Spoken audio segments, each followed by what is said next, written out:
Apalah artinya mewujudkan mimpi kalau hanya mengawang-awang saja dalam lamunan, tanpa adanya pergerakan. Yang ada, mimpi itu hanya jadi sebuah hayalan. Kalian pasti nggak mau kan? Mimpi Timnas Indonesia ke Piala Dunia 2026 hanya jadi hayalan belaka. Mimpi Timnas Indonesia menuju Piala Dunia 2026 kini tinggal sejengkal. Tinggal Guys. 4 laga lagi. Ya, 4 laga lagi. Setiap laganya harus dipersiapkan secara matang. Gak boleh setengah-setengah. Karena jika terpeleset di satu laga saja, bisa pupus seketika mimpi itu. Betul. Pergerakan nyata kini telah dilakukan PSSI, termasuk dengan cara menambah amunisi baru. Trio Enjoy, yakni Emil Audero, Dean James, dan Joy Pelupesi akan bergabung di skuad Garuda.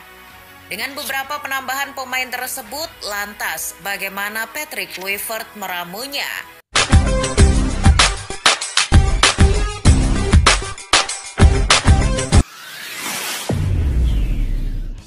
Assalamualaikum dan salam persaudaraan, salam sepak bola. Selamat bertemu kembali di channel Askalani Studio guys. Oke, hari ini saya ingin mereaksi terkait dengan sepak bola Timnas Indonesia, yang mana kedalaman skuad gila. Begini formasi Timnas Indonesia dengan keturunan yang baru guys.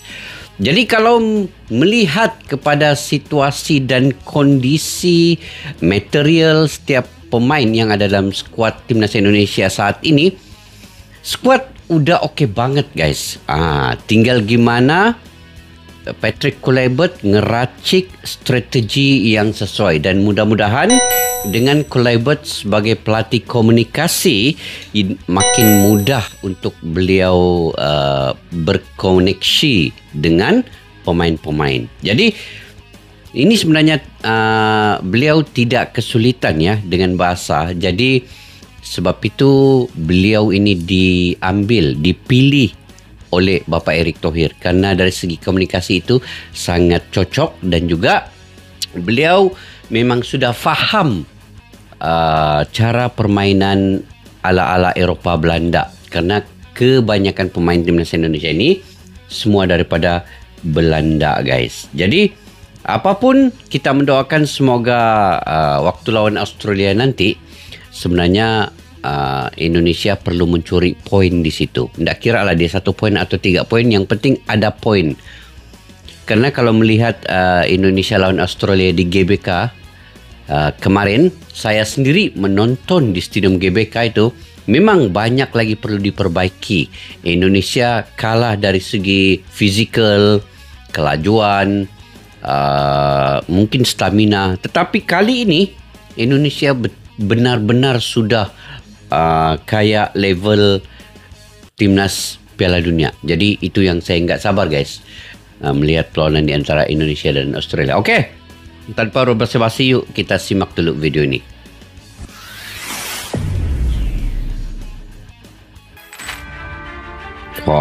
Kiper Emil Audero. Dengan menggunakan pola 4-2-3-1 seperti apa yang pernah diterapkan Kluivert di Adana Demirspor maupun Timnas Curaçao, maka komposisinya akan menjadi seperti berikut ini. Di posisi kiper akan terjadi persaingan sengit antara pemain yang baru dinaturalisasi, yakni Emil Audero Mulyadi dengan Martin Pas. Pertanyaannya, sudah punya Martin Pas yang handal, kenapa harus menaturalisasi Emil? Persaingan dan backup adalah alasan PSSI menaturalisasi Emil. Kenapa? Persaingan yang sehat di posisi kiper akan menciptakan performa terbaik. Toh rencana bergabungnya pemain keturunan Mataram tersebut sebelumnya juga telah dikonsultasikan dulu dengan Martin Pas. Alih-alih minder atau kecewa, Pas justru mengaku antusias karena bisa bersaing untuk membuktikan yang terbaik. Naturalisasi kiper baru ini juga sebuah tindakan backup. Pas ini adalah salah satu pemain yang sudah mengantongi 1 kartu kuning di babak kualifikasi Piala Dunia 2026. Apabila ia dapat 1 kartu kuning lagi di laga melawan Australia, ia akan absen di laga melawan Bahrain. Belum lagi kalau riwayat cedera Pas kambuh lagi. Nah, disinilah kedatangan Emil Audero akan sangat menolong. Memang lalu siapa yang strategi akan taktikal. jadi kiper utama? Jawabannya mungkin hanya Clifford dan Short Woodenberg yang tahu. Sebab keduanya mirip secara postur dan punya masing-masing kelebihan. Keduanya juga jago dalam duel 1 lawan 1 maupun bola atas. Penyelamatan gemilang Emil saat hadapi Mantova dan saat menjadi man of the match melawan Cosenza jadi bukti keunggulannya. Martin Paes, selain sudah terbukti jago menjaga gawang timnas Garuda selama ini, di level klub ia juga sama jagonya. Di musim terbaru MLS, FC Dallas diantaranya meraih kemenangan melawan Houston. Kejap guys, tadi penjaga gol ini. Sebenarnya ini strategi jangka panjang juga lah, saya pikir jangka panjang ya. Karena kalau sudah Martin Paes ini dilihat sudah mendapat kartu kuning lagi 1, dia akan absent. Jadi di sinilah fungsi Emil Audero masuk menggantikan beliau. Jadi strategi taktikal, ini taktikal lah kan. Sebenarnya sudah dilihat ke depan oleh Bapak Erick Thohir dan juga kepelatihan beliau. Ini nampaknya Indonesia mengambil langkah yang sangat konkret dan juga langkah yang sangat tepat lah. Saya pikir langkah yang sangat tepat. Karena kedua-dua penjaga gol ini pun siapapun yang bermain, dia tetap punya kelebihan masing-masing dan punya pengalaman juga sudah. Oke, kita lihat bagian bek tengah guys. Di posisi bek, 4 bek sejajar kemungkinan masih akan ditempati oleh Kevin Dix di bek kanan, Kevin Dix, Miss Ilges, dan Jai J, Itses di bek tengah, Calvin Verdong. lalu Calvin Verdong di bek kiri. Namun kuartet tersebut kini bisa terancam ketika pelapisnya melimpah dan tak kalah gacor. Misal saja di bek tengah, ada Elkan Bagot dan Justin Hubner yang makin menggila di klubnya masing-masing.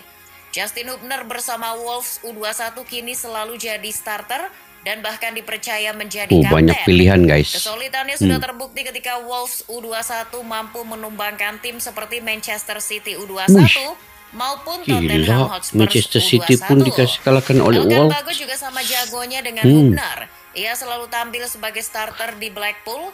Performa apiknya pasca sembuh dari cedera bahkan sempat dipuji setinggi langit oleh pelatihnya Steve Bruce. Yang lebih membanggakan lagi sejak Bagot comeback, Blackpool tak pernah kalah hingga akhir Februari. Dengan adanya pelapis hebat mereka, Kluivert harusnya tak usah khawatir jika Jai Itses absen maupun Miss Hilgers performanya menurun seperti saat dikritik Alex Pastur. FYI aja nih, Jai Itses itu termasuk dalam rombongan pemain yang sudah terkena 1 kartu kuning. Artinya jika melawan Australia kena kartu kuning lagi, maka Bang Jai bakal absen di laga melawan Bahrain. Iya, disinilah keberadaan pelapis yang berkualitas diperlukan Kluivert.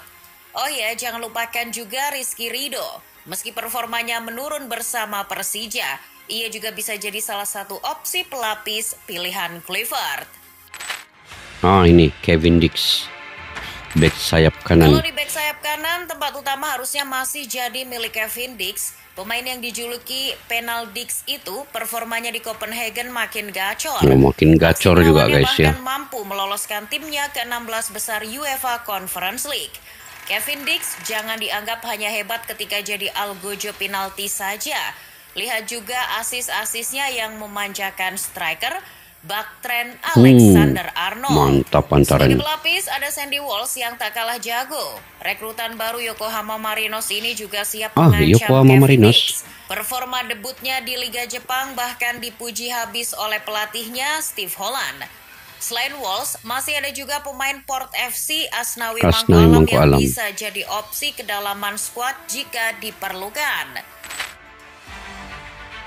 Ini Dan James tuh. Yang jadi pertanyaan sekarang adalah di bek kiri, kenapa sih sudah ada Calvin Verdong kok masih saja menaturalisasi bek kiri lain seperti Dean James? Perlu diketahui football lovers, Verdong itu sama halnya seperti Martin Paes dan Jai Itses. Pemain NEC Nijmegen itu sudah mengantongi 1 kartu kuning. Jika kena kartu kuning lagi saat bentrok melawan Australia, ia akan absen di laga melawan Bahrain. Disinilah keberadaan Dean James jadi penting. Bicara soal kualitas, Dean James hampir mirip dengan Verdong. Tipe back sayap gesit dan rajin naik turun membantu kaki kiri serangan. juga nih. Di Eredivisie musim ini ia menjadi tulang punggung timnya Go Ahead Eagles. Dari 17 laga yang dilakoni, 5 kali clean sheet telah ia torehkan hingga akhir Februari. Selain Dean James, jangan lupakan juga ada pelapis lain seperti Shani Patinama maupun Pratama Arhan. Pratama Arhan jangan dianggap sepele loh. Senjata lemparan ke dalamnya sering bertuah di Liga Thailand. Masing-masing punya kelebihan. Dari bek kiri beranjak ke posisi gelandang tengah atau double pivot. Posisi ini juga makin melimpah kedalamannya ketika kedatangan Joy Pelupessy. Joy Pelupessy ini baru nih. Melomel SK itu dengan Tom Haye kemungkinan akan diplot sebagai starter oleh Kluivert di posisi ini. Joy Pelupessy memang sudah berumur 31 tahun, namun pengalamannya sangat dibutuhkan. Dengan tersendatnya proses naturalisasi Jairo Riedewald, Pelupessy akan jadi pilihan jangka pendek timnas di posisi gelandang bertahan. Yang perlu diketahui juga, pemain berdarah Maluku itu juga merupakan mantan anak asuh Kluivert ketika membela FC 22 pada tahun 2011 silam. Jadi ya, Kluivert pasti sudah hafal banget gaya bermainnya. Sebagai gelandang bertahan bertipe petarung, Pelupessy punya beberapa keunggulan. Dilansir dari Sport Corner, tingkat sapuan perlaganya hampir mencapai 2,3%. Begitupun tingkat tackle perlaganya mencapai 1,3%. Mantap. Angka itu cukup jadi modal baginya yang akan menyandang sebagai pemain tukang pukul timnas Garuda. Tak hanya sebagai tukang pukul, umpan-umpannya pun juga bisa diandalkan. Lihat saja ketika ia menciptakan assist di laga melawan Kasubag. Lantas siapa pelapis dari duo Pelupessy dan Haye? Tenang, Kluivert masih banyak opsi. Ada Ivar Jenner yang perlahan makin konsisten di Jong Utrecht.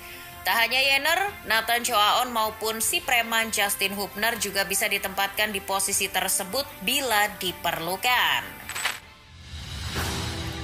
Gelandang serang free roll. Selain posisi double pivot, ada satu posisi penting di format 4-2-3-1 Kluivert, yakni gelandang serang yang diberi keleluasaan untuk bergerak di belakang striker. Posisi tersebut kemungkinan akan menjadi milik Marcelino Ferdinand. Kecakapan pemain Oxford United di posisi tersebut sudah terbukti saat ia mencetak brace ke gawang Arab Saudi. Namun jika performa Lino kurang menggigit, Patrick Kluivert bisa memilih opsi Egy Maulana Fikri di posisi tersebut. Performa Egy bersama Dewa United musim ini sangat memukau. Ditempatkan oleh pelatih Jan Olde Rickering di posisi belakang striker. Pemain berjuluk Kelok 9 itu sudah mencatatkan 10 gol dan 4 assist hingga akhir Februari. Kalaupun Patrick Kluivert butuh opsi lain, ia juga bisa mendorong Tom Haye di posisi tersebut. Sebagai gantinya, Ivar Jenner bisa ditaruh di posisi double pivot ini mantap dengan juga. Pelupessy. The Professor cukup punya kemampuan jika mengemban peran tersebut. Ia punya atribut kreativitas, kualitas umpan serta tendangan roket jarak jauhnya yang dahsyat. Sayap serang kiri. Lanjut ke posisi sayap Orat serang. Mangun. Di sayap serang kiri, satu tempat akan menjadi milik Ragnar Orat Mangun. Namun saat melawan Australia, siapa yang akan menempatinya? Sebab pemain FC Vidender itu akan absen karena akumulasi kartu. Jadi. Iya, disinilah kedatangan Dean James menjadi penting. Menurut beberapa sumber seperti OKZone maupun Bola Sport, antara Dean James atau Calvin Verdong kemungkinan akan menempati posisi tersebut. Keduanya cukup punya alasan ditempatkan di posisi tersebut kalau melihat segi produktivitasnya. Musim ini Dean James di Go Ahead Eagles sudah mengemas 1 gol dan 2 assist, sedangkan Calvin Verdong di NEC Nijmegen dengan 1 gol dan 1 assist. Artinya, salah satu dari keduanya patut dicoba di posisi tersebut saat melawan The Socceroos. Bayangkan betapa mengerikannya jika duo back Eredivisie yang bertenaga badak itu mengobrak-abrik pertahanan lawan dari sisi kiri. Sayap serang kanan, Eliano Reinders. Lalu bagaimana di sayap kanan? Posisi tersebut akan menjadi milik pemain PSV Zwolle, Eliano Reinders. Adik Tijani Reinders itu musim ini banyak dimainkan di sektor kanan. Soal kemampuan gak usah diragukan lagi. Lihat saja ketika pemain PSV sekelas Ivan Perisic saja kewalahan menghadapi laju Eliano. Dia ini laju Eliano nih. Tapi kan Eliano lebih berposisi sebagai bek kanan, bukan sayap kanan. Tenang, pemain 24 tahun itu cukup baik kok jika jadi pemain sayap. Laju. Sebelum ditempatkan di posisi bek kanan, Eliano ini dulunya di PSV Zwolle juga posisinya adalah sayap serang. Menurut catatan Transfermarkt, Eliano di posisi tersebut sudah torehkan total 4 gol dan 5 assist. Namun jika Kluivert punya pemikiran lain, bisa jadi posisi Eliano ini ditukar dengan Kevin Dix. Boleh juga itu. Kita tahu Kevin Dix lebih produktif musim ini dari segi serangan. Cocok nggak? Bayangkan saja, dari sisi kiri sudah mengerikan dengan kombinasi Calvin Verdong dan Nick James. Di sisi kanan akan ada kombinasi Kevin Dix dan Eliano Reinders. Sudah begitu, masih ada pelapis yang bisa sewaktu-waktu dibutuhkan Kluivert untuk membuat perbedaan. Tipe pemain sayap cepat yang bertipe cut inside seperti Egy Maulana Fikri maupun Sadil Ramdhani bisa jadi opsi pelapis. Sadil nih bagus nih. Keduanya mampu menawarkan aroma serangan yang berbeda lewat tusukan-tusukannya membelah pertahanan lawan. Striker guys, ini yang ditunggu-tunggu. Di posisi sayap serang, harus kuat juga dong di posisi ujung tombak. Satu tempat di posisi striker akan jadi milik Ole Romani. Sebagai salah satu striker top dunia, Kluivert tak mau menanggung malu jika ia tak mampu memoleh striker asuhannya jadi gacor. Tipe striker seperti Ole Romani dengan tinggi badan 1,85 meter serta tubuh yang ideal sudah memenuhi standar striker yang diinginkan Kluivert. Bermain di Championship Inggris bersama Oxford United, pemain 24 tahun tersebut sudah banyak dipuji, termasuk oleh pelatihnya sendiri, Gary Rowett. Meski belum cetak gol dan assist, namun beberapa peluang berbahayanya mampu menjadi ancaman nyata bagi lawan. Namun jika Romani masih mandul saja bagaimana?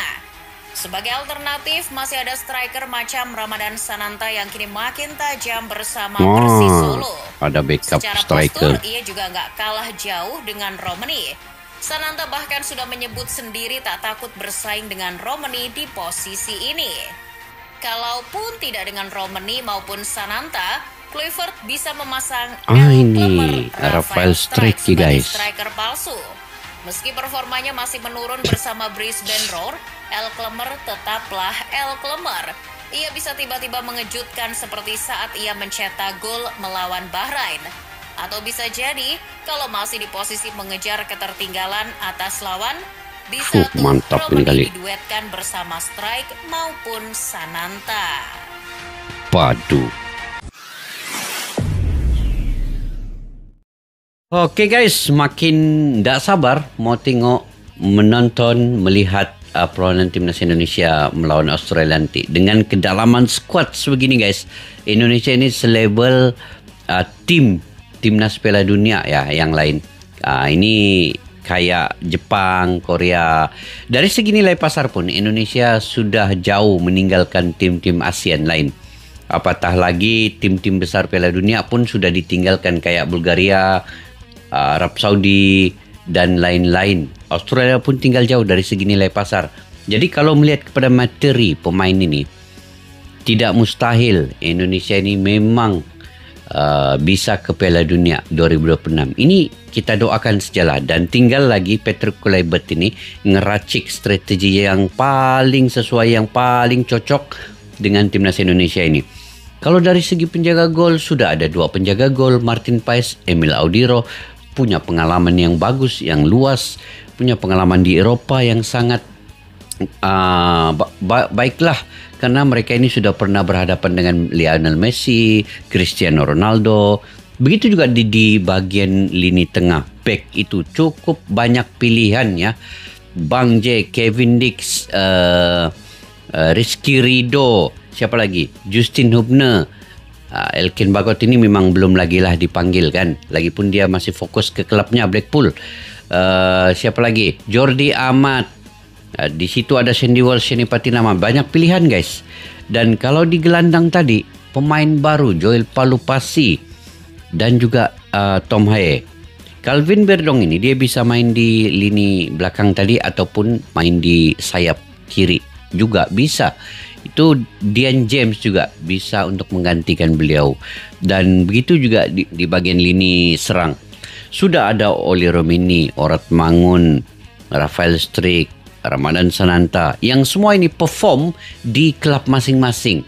Jadi betul lah kata admin ini hanya tinggal pelatih Patrick Kluivert ngeracik strategi yang paling cocok untuk timnas Indonesia ini, dan saya pikir bisa menyaingi Australia dan bisa mendapat poin di Australia nanti. Insya Allah guys. Ini saya punya optimis dan keyakinan itu kan.